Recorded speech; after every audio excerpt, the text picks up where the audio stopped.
Alléluia, Alléluia, Alléluia,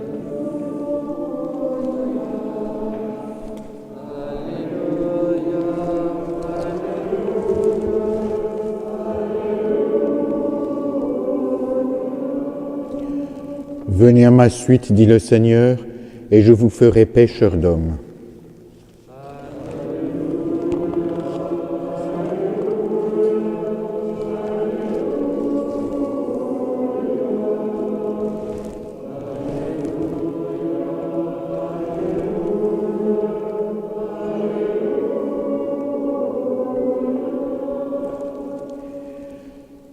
Le Seigneur soit avec vous. Lecture du Saint-Évangile de Jésus-Christ selon saint Luc. Gloire à Dieu.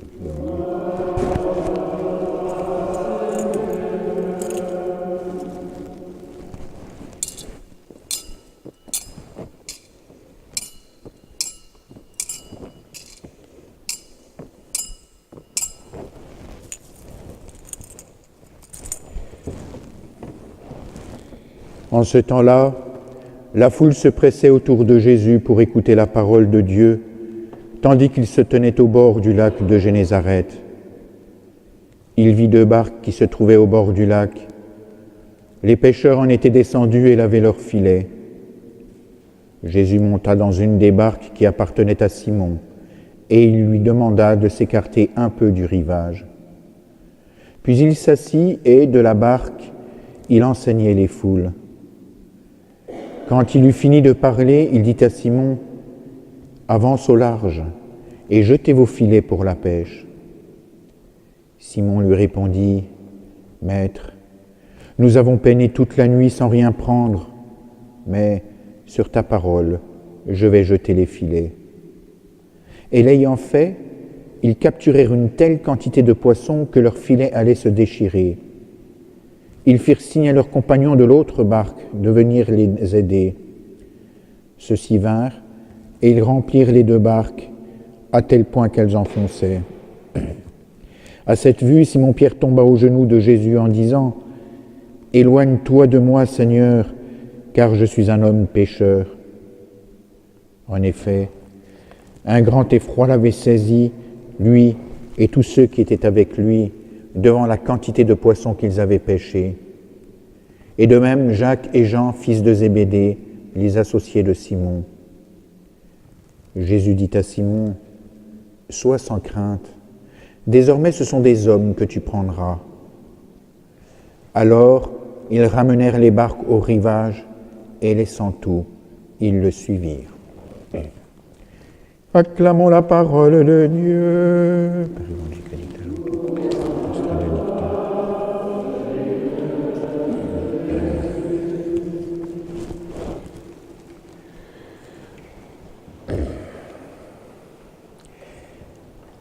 Je pense, frères et sœurs, que vous avez appris qu'il y avait eu une profanation d'une église, Notre-Dame des Enfants, à Nîmes, une profanation qui a été odieuse, je ne rentre pas dans les détails, mais et en même temps un acte gravement sacrilège.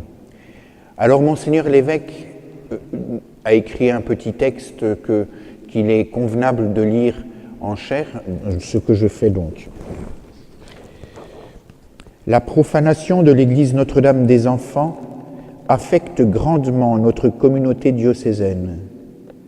Le signe de la croix et le Saint-Sacrement ont fait l'objet d'actions gravement injurieuses. Ce geste de profanation nous heurte tous dans nos convictions les plus profondes.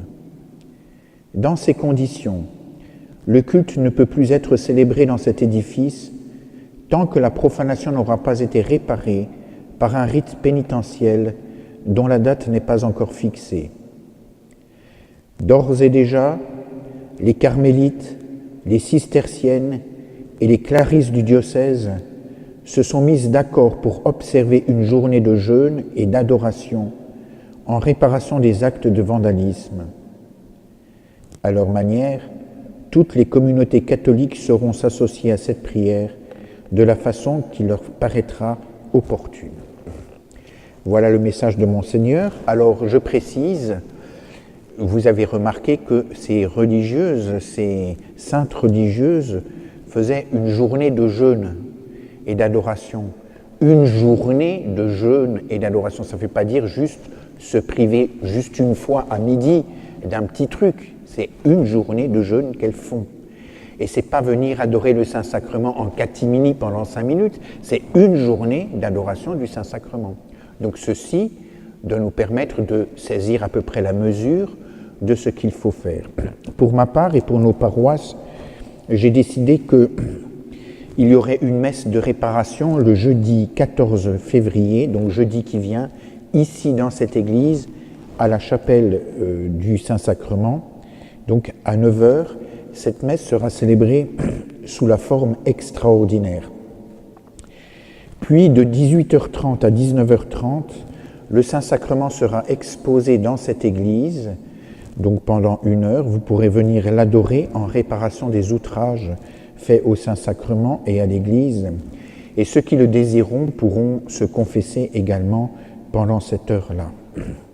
Donc jeudi à 9h la messe, à 18h30 l'adoration du Saint-Sacrement.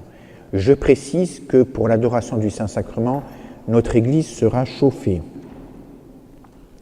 Samedi prochain, 16 février, à 17h, je célébrerai la messe anticipée à Brignon et dimanche prochain, comme d'habitude, ici. In nomine Christi, Amen. Nous assistons donc à une dépêche miraculeuse, le Seigneur qui va faire encore un miracle extraordinaire, qui va remplir d'effroi les gens qui étaient là. Alors, il faut qu'on soit clair sur cette question. Très souvent, à l'approche de Dieu, eh bien, la chair se révolte. Et c'est donc souvent que l'on va voir, soit dans les apparitions, soit lorsque le Christ parle, « N'ayez pas peur », c'est à cause de cela. Donc c'est un phénomène surnaturel, mais courant. Notre Seigneur va choisir sur les 2 barques précisément celle de Pierre. La barque représentant, bien évidemment, et vous l'avez compris, la barque de Pierre, donc l'Église catholique, apostolique et romaine. C'est cette Église-là, c'est dans celle-ci que va siéger le Christ, et c'est précisément dans la barque de Pierre. Déjà, il annonce ce qu'il dira à Pierre, « Tu es Pierre, et sur cette pierre, je bâtirai mon église ». On voit que ce n'est pas quelque chose de nouveau. Tout de suite, le Seigneur a choisi cette barque. Ensuite, si la barque signifie la Sainte Église, vous remarquez il l'a fait légèrement reculer, qu'elle est un peu battue par les flots, ce qui est normal, tout comme l'Église. Et sous l'eau, c'est le monde des démons, traditionnellement dans la Bible, c'est le monde du mal, et vous vous souvenez de la tempête apaisée, le Christ menaça la tempête et elle se calma. Or le terme menacer, c'est toujours employé par rapport aux démons. Donc on voit bien le sens des choses. Mais la barque ne coule pas. Et puis ensuite, il dit « Duc in altum », avance au large. Parce que très souvent, nous restons dans nos idées, nous restons dans nos habitudes. C'est bien quand nos idées sont bonnes, c'est bien quand nos habitudes sont bonnes, mais dans ce qu'elles ont de mauvais, il faut savoir s'en éloigner un petit peu. Et notre Seigneur va commander de jeter les filets à des gens qui venaient d'arrêter de travailler, car ils étaient en train de laver leurs filets. Ils avaient passé toute la nuit sans rien prendre, à pêcher. Ils ont encore entendu le sermon du Christ. Sans doute sont-ils fatigués, peut-être même sont-ils épuisés. Et en plus, le Christ leur demande de récidiver, de repartir pour une journée de travail et de faire ce qu'ils viennent de faire, qui est parfaitement inefficace, ils le savent. Et Saint Pierre le lui dit, mais il n'attend pas la réponse du Christ. Il dit, voici que nous avons passé toute la nuit sans rien prendre. Mais sur ton ordre, je vais jeter. Il est d'accord, mais il dit quand même au Christ que ça n'a pas marché jusqu'à présent. Vous avez remarqué que Saint Pierre parle d'avoir péché toute la nuit. Or, la nuit, c'est le monde des ténèbres. Si c'est le monde des ténèbres, cela représente donc le monde du mal. Et dans le mal, on ne peut rien prendre. Il faut être à la lumière de Dieu pour pouvoir prendre quelque chose. Alors ce texte est hautement, comment dirais-je, symbolique, ce qui ne signifie en aucun cas que les choses ne se soient pas passées comme cela, bien évidemment. Elles se sont passées comme cela, comme nous le rappelle le Concile Vatican II. Ce que le Christ dit, ce que le Christ fait dans l'Évangile, il l'a réellement dit, il l'a réellement fait. Parce que c'est un peu la mode de dire « Jésus veut nous faire comprendre, mais il n'a pas fait ça. L'évangéliste veut nous faire comprendre, ou l'évangéliste fait dire à Jésus, ou l'évangéliste fait faire à Jésus. » Mais où ils ont vu ça, eux? C'est une invention, une construction humaine. Mais les évangiles sont vrais. Les évangiles sont historiques. Alors donc, c'est bien ce qui s'est passé, même si ça a un sens également plus profond. Alors le Seigneur commande et Pierre obéit. Et voilà que parce qu'il obéit, bien qu'il sache dans son fort intérieur que ce sera inefficace, c'est ce qu'il pense, eh bien il ramène tellement de poissons que les filets risquent de se déchirer. Ces filets, qu'est-ce qu'ils représentent? Ces filets représentent notre manière à nous d'évangéliser. On dirait aujourd'hui les différentes formes de pastorale. C'est la manière d'évangéliser. C'est par cette manière-là, mais sur ordre du Christ, que l'on peut ramasser des poissons qui représentent les pécheurs, bien entendu, les pécheurs avec un accent aigu, c'est-à-dire ceux qui ont commis des péchés. Donc, voici donc que Saint Pierre obéit. Mais à quel miracle cela vous fait-il penser? Mais à celui que dont nous avons entendu lecture au deuxième dimanche, c'était les noces de Cana. Ils ont bien puisé de l'eau sur l'ordre du Seigneur. Ils ont bien, pour eux, apporté de l'eau au maître du repas sur l'ordre du Seigneur. Ils savaient bien, eux, que ce n'était pas ce qu'il convenait, mais parce que la Vierge leur avait dit « Faites tout ce qu'il vous commandera », ils l'ont fait. Et parce qu'ils ont accepté d'obéir, alors le Christ a accompli ce miracle. De la même manière, parce que Saint Pierre, qui avait passé la nuit sans rien prendre, a accepté quand même, malgré sa fatigue, malgré son expérience, malgré le fait que sa journée était terminée, d'obéir aux ordres du Christ, alors le Christ accomplit le miracle. Il en va de même dans la Sainte Église de Jésus-Christ. Il arrive que les pasteurs de l'Église, les prêtres et les évêques soient fatigués. Parce que vous savez que ça peut être fatigant d'être un peu une locomotive qui tire des wagons qui n'ont pas envie de suivre la locomotive. Il peut être fatigant de passer des journées à entendre des jérémiades ou des méchancetés ou des choses comme cela, à régler tel problème et tel autre, à faire telle ou telle chose qui en apparence n'a aucun sens ou aucune relation avec tel autre. Oui, mais c'est ce qu'on nous demande. Il en va de même pour chacun d'entre vous. Il peut être fatigant que parfois vous ayez parlé, rendu compte de votre foi et que cela, en apparence, ne serve à rien. On vous dira, il faut le faire. Alors bon an, mal an, on le fait. Mais très souvent, on entend des anciens qui disent « Mais oui, mais ça, on l'a déjà fait, ça n'a pas marché. Mais ça, on l'a fait aussi, ça n'a pas fonctionné. Et telle autre chose, il n'y a eu aucun résultat. » Oui. Alors, il peut y avoir deux raisons à cela. Peut-être que le Seigneur exerce notre patience. C'est possible. Peut-être aussi n'avons-nous pas fait véritablement selon la volonté de Dieu, mais plutôt selon notre conception des choses. Et c'est bien notre conception des choses, à condition que ça soit aussi la volonté de Dieu.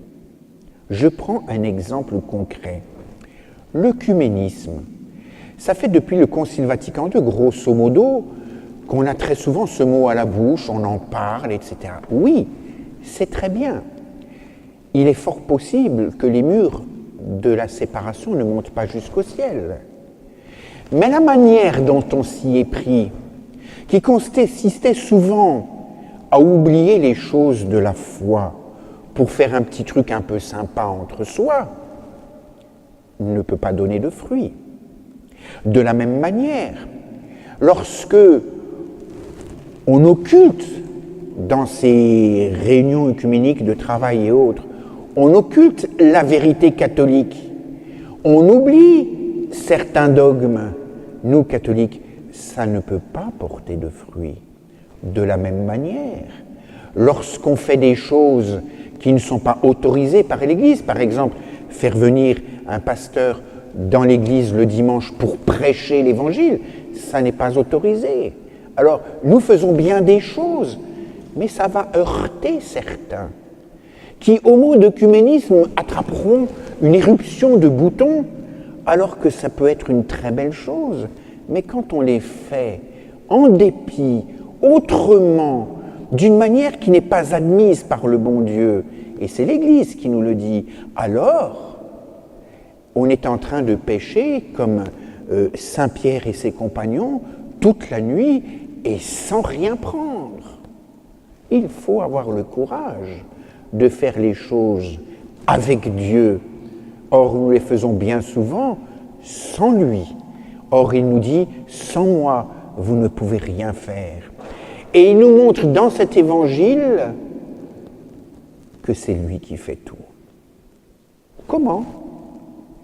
Eh bien, souvenez-vous de M. l'abbé Péramal, au XIXe siècle, qui voit passer Sainte Bernadette comme ça dans la prairie, et il appelle sa servante, et soulevant le rideau de la fenêtre, il dit à sa servante, « Voyez, si la Sainte Vierge devait apparaître à quelqu'un, ce serait dans le village, ce serait à elle. » Ça ne l'a pas empêché après de douter, ce qui est normal, quand même, quand la Sainte Vierge lui est réellement apparue, du moins dans les premiers temps. Mais pourquoi disait-il cela ? Parce qu'il savait très bien que Dieu agit dans la faiblesse. Et celle-ci, c'était pas la plus considérée du village.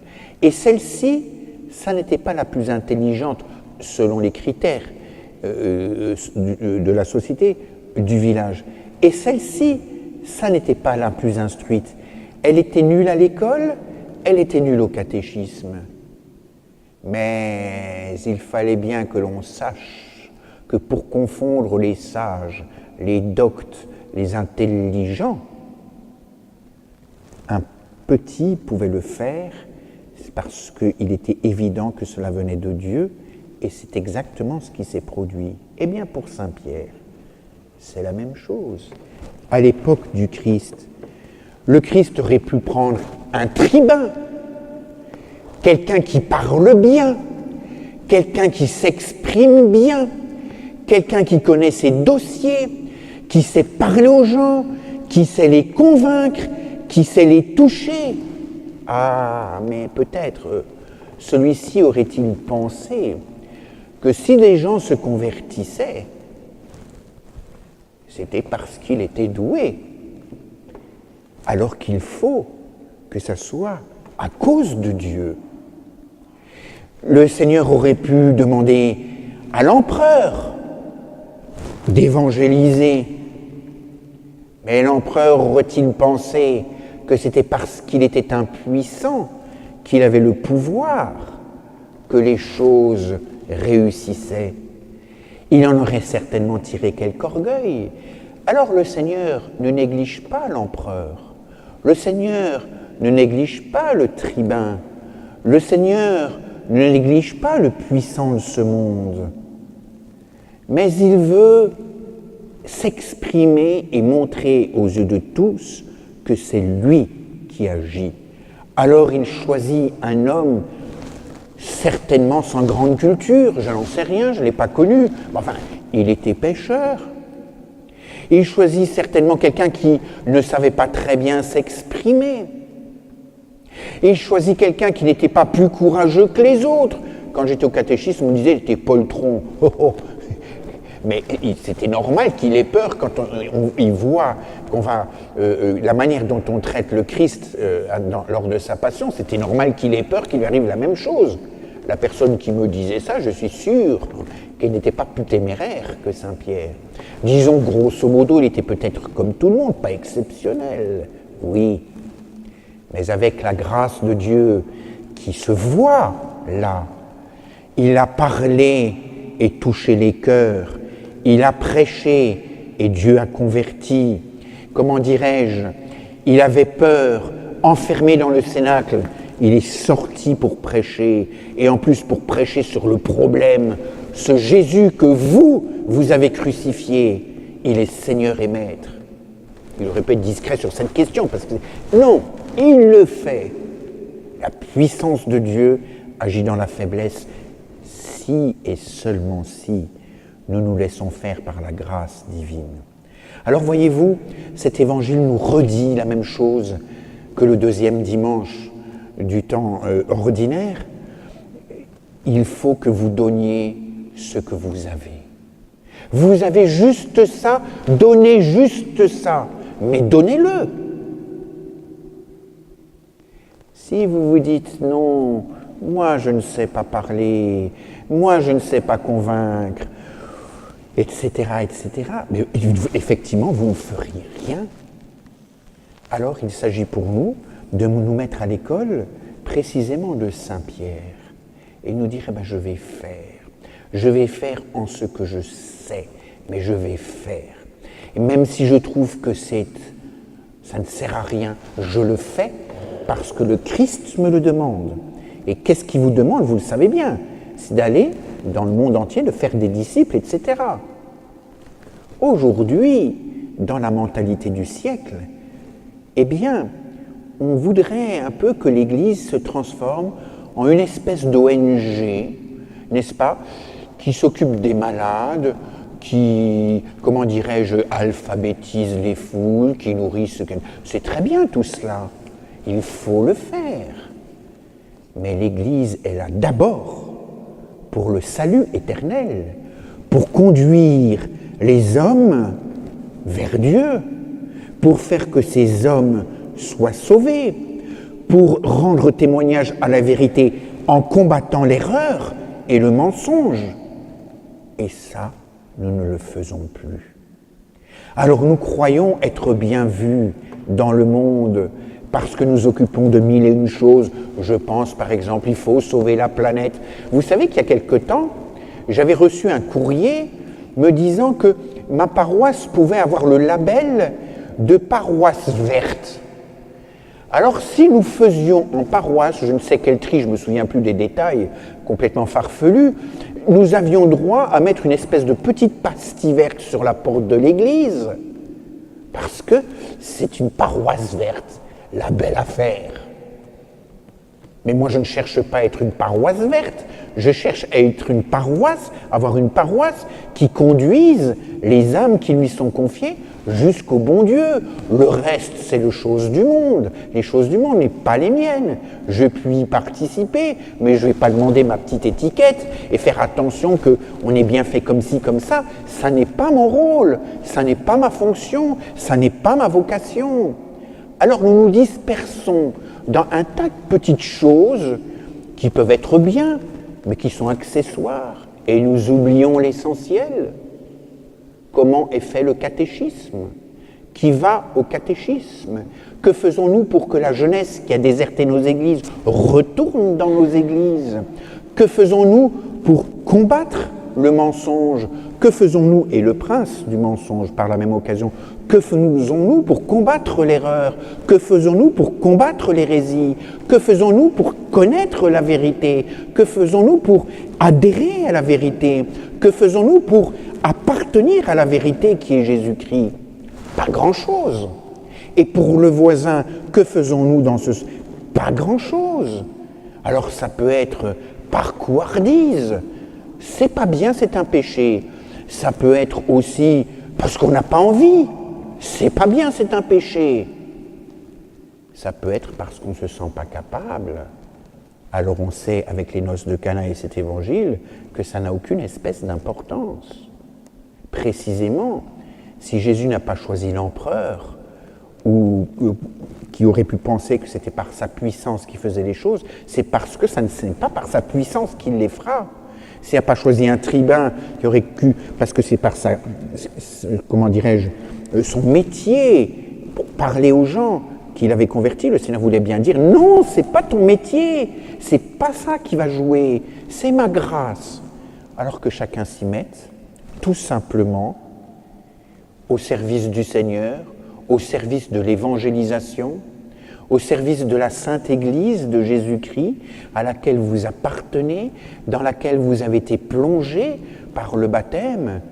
Eh bien, vous êtes mort avec le Christ, vous êtes ressuscité avec le Christ, vivez donc comme des citoyens du ciel et rendez-en témoignage au monde par tous les moyens qui vous sont proposés par la Sainte Église, et laissez le Christ vous fortifier à travers l'enseignement de l'Église et à travers ses sacrements, ainsi soit-il.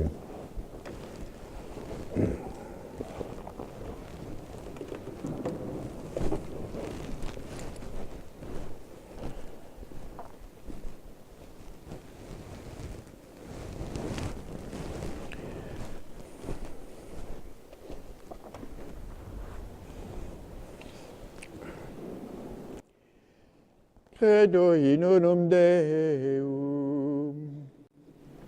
Pater omnipotentem, factor excellium terrae, visibilium omnium, et invisibilium. Et in unum Dominum, Iesum Christum, Filium Dei unigenitum, Et ex paterna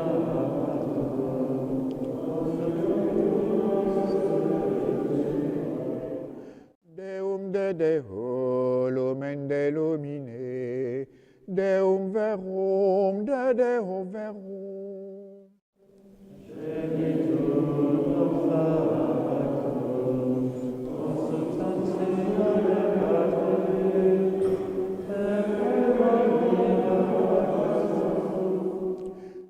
Propter nos homines, et propter nostram salutem, descendit et cellis.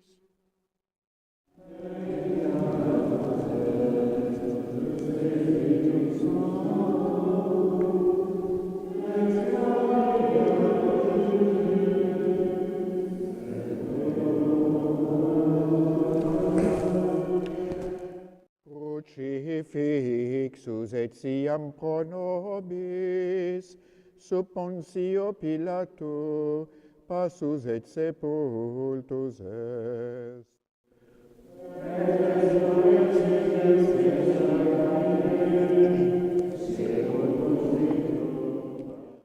Et ascendit in caelum, sedet ad exteram Patris.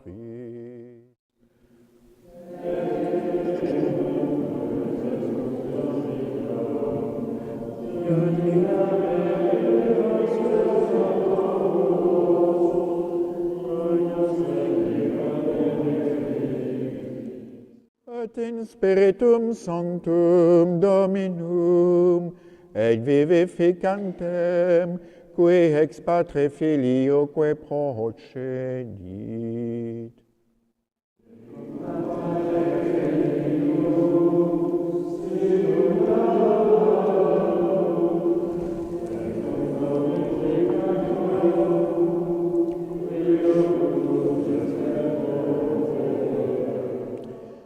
Et unam sanctam catholicam et apostolicam ecclesiam